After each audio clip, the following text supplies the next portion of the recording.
Welcome friends. একটি লোকসভা কেন্দ্র একটি বা দুটি বা তিনটি জেলার বিধানসভা কেন্দ্রগুলো নিয়ে গঠিত। রাজ্য তথা পশ্চিমবঙ্গে আপনার লোকসভা কেন্দ্র কোন কোন জেলার কোন কোন বিধানসভা কেন্দ্র নিয়ে গঠিত তা আজকের ভিডিওতে আলোচনা করব। প্রথমেই পশ্চিমবঙ্গে কতগুলি জেলা আছে দেখে নেব। টোটাল 23টি জেলা আছে।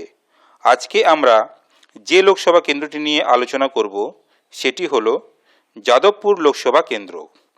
এই লোকসভা কেন্দ্রটি একটি জেলা দক্ষিণ চব্বিশ পরগনা এবং তার বিধানসভা কেন্দ্রগুলি নিয়েই গঠিত। এই জেলাতে টোটাল 31টি বিধানসভা কেন্দ্র আছে।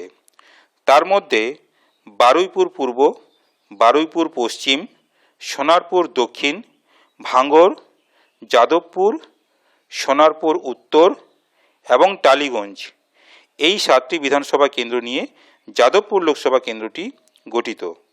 আপনাদেরকে একটি ছোট্ট ইনফরমেশন দেওয়ার চেষ্টা করলাম।